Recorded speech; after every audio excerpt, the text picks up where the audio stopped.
Oi, tudo bom? Então, nós já percebemos que vários sintomas da fibromialgia estão ligados ao leaky gut ou síndrome do intestino permeável, ou seja, consertar esse vazamento no intestino é um passo importante para uma melhor qualidade de vida e controle da fibromialgia. Aprendemos que alimentos como açúcar, glúten, alimentos geneticamente modificados, álcool, ovos, solanáceas e leguminosas podem causar permeabilidade no intestino. Não só os alimentos, mas também medicamentos como antibióticos, anti-inflamatórios, pílulas anticoncepcionais, antiácido estomacal, além de radiação e estresse. Tudo isso tem como consequência fatores que abrem um portal para o desenvolvimento da fibromialgia e doenças autoimunes. Esses fatores são infecções por parasitas, vírus, fungos e supercrescimento de leveduras, o que leva ao desequilíbrio da microbiota. E agora vamos falar sobre isso. Microbiota ou microbioma é a mesma coisa, tá? Então, existe um mundo dentro de nós com trilhões de micro-organismos de diversas espécies. Essas espécies são bactérias, fungos, parasitas e vírus. Agora segura essa informação. Mais ou menos 3 quilos do nosso peso consiste em micróbios. Em uma pessoa saudável, coexistem pacificamente. São encontrados em maior número nos intestinos delgado e grosso, mas também em todo o corpo. Cada pessoa tem uma cidade única de microbiota, que é originalmente determinada pelo seu DNA. A criança nasce, é exposta aos micro-organismos do canal vaginal e depois pelo leite materno. Quais são esses micro-organismos? Os mesmos encontrados na mãe. Quem nasceu de cesariana e não tomou leite materno já começou com uma microbiota não tão rica. Essa microbiota pode ser alterada com as exposições ambientais, por exemplo, quando uma criança rala o joelho na terra. Isso não é ruim não, tá? Isso é bom. Outro fator que altera a microbiota é a dieta. Esses dois fatores determinam uma microbiota boa ou ruim. A microbiota consiste em micróbios que são úteis e potencialmente prejudiciais. A maioria é simbiótica, tanto o corpo humano quanto a microbiota se beneficiam.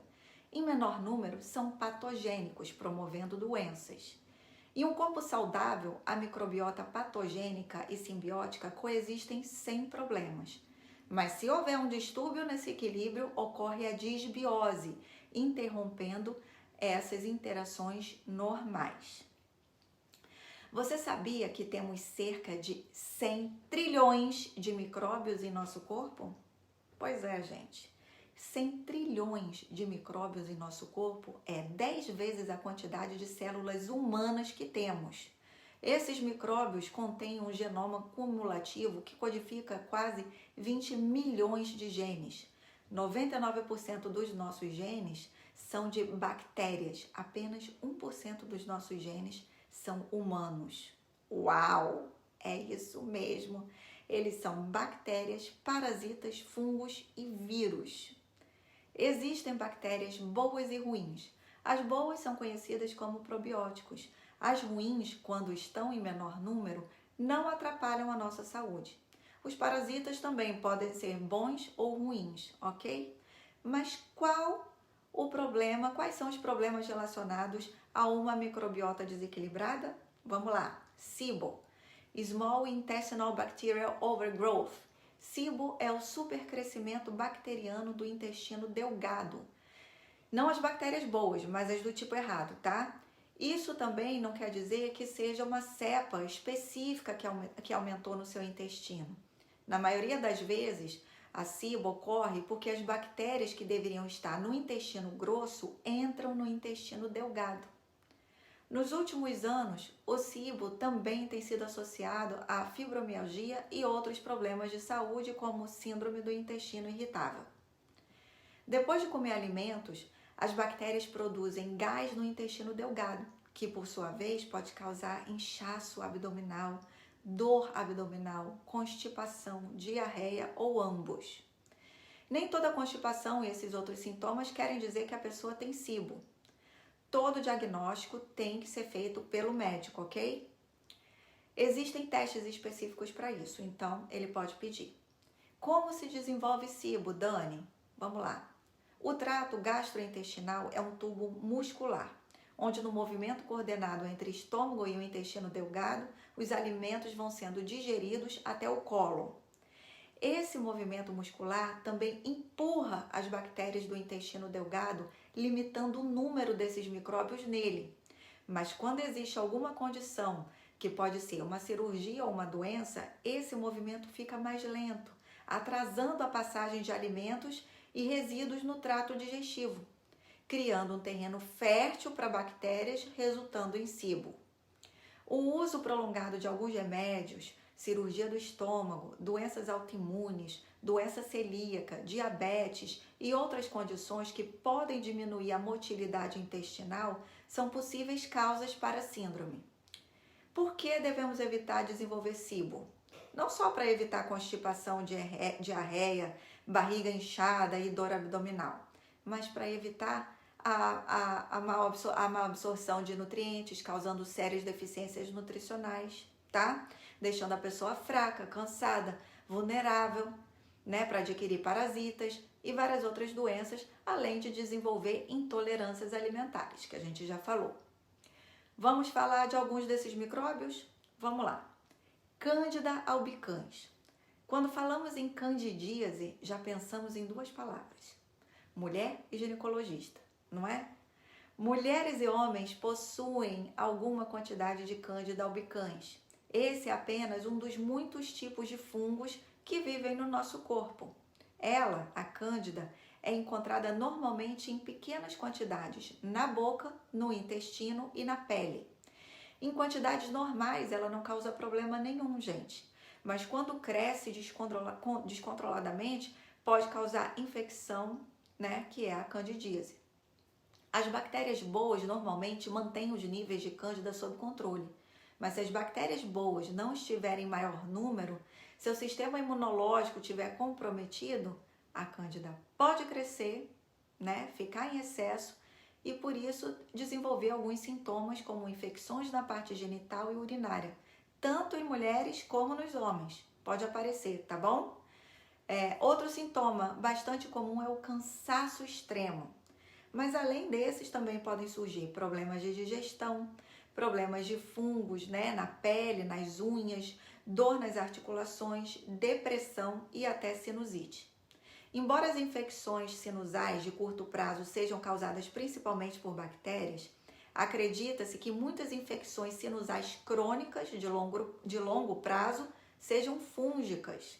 Um estudo da Mayo Clinic analisou um grupo de 210 indivíduos com sinusite crônica e descobriu que 96% deles tinham fungos no muco. A gravidade dos sintomas varia de pessoa para pessoa, mas alguns sinais como aquela vontade louca por doce e pães, sabe?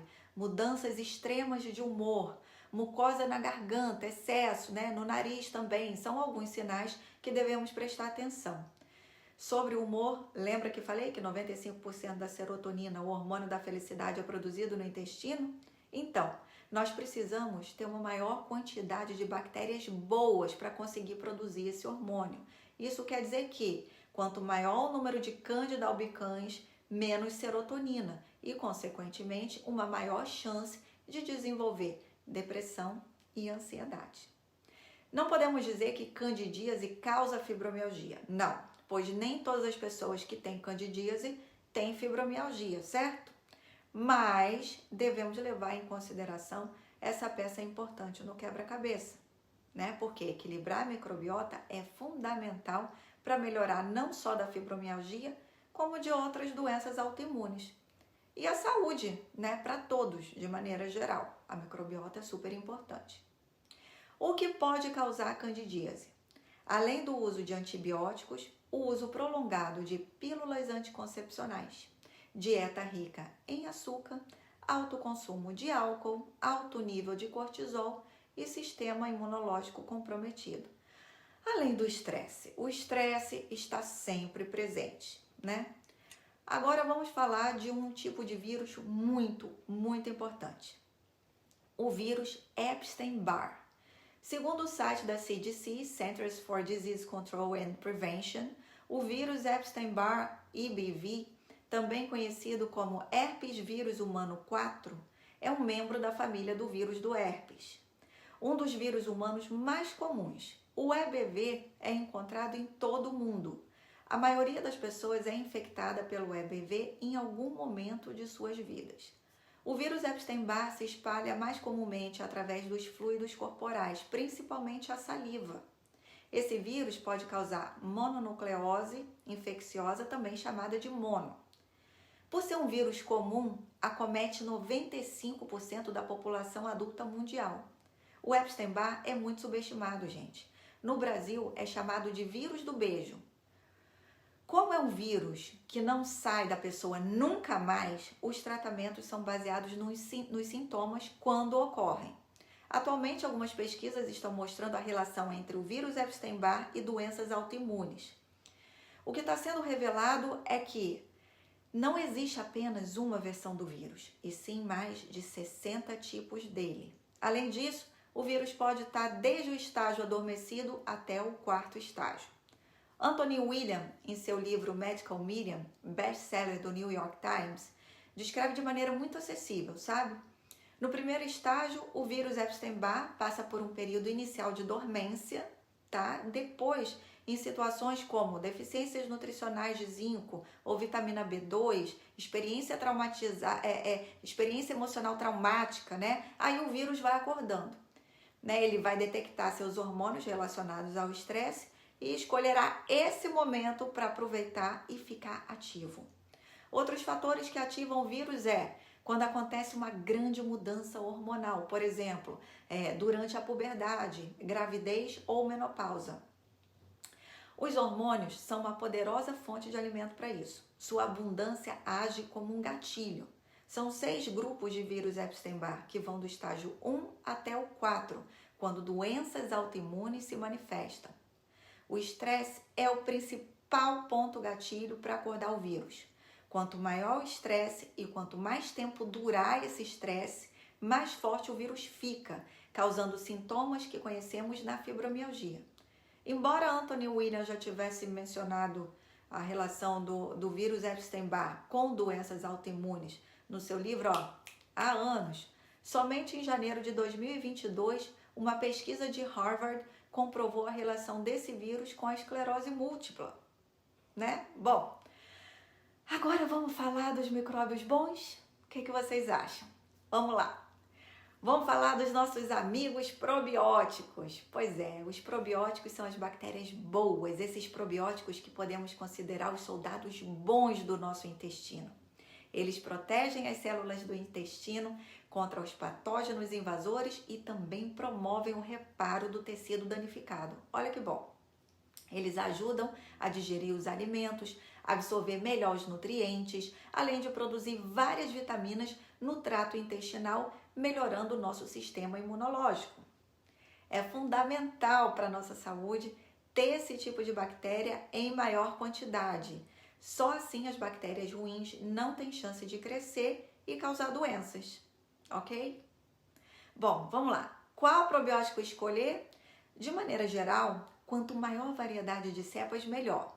Veja se encontra esses nomes. Vou tentar falar aqui. Lactobacillus, Bifidobacterium, Saccharomyces, são alguns dos nomes, tá? Lembre-se que quanto maior a variedade, né, desses bichinhos, melhor. Mas para especificar bem, né, uma consulta é necessária, porque nesse caso, cada um precisa de um determinado tipo, cada caso é o caso. As informações que dei aqui são apenas generalizadas, tá bom? Será que os micróbios podem controlar a nossa vida? O que você acha? Hein? Essas informações são, de deixar a gente parando para pensar, não é verdade? Então, até o próximo vídeo. Saúde e alegria sempre. Tchau!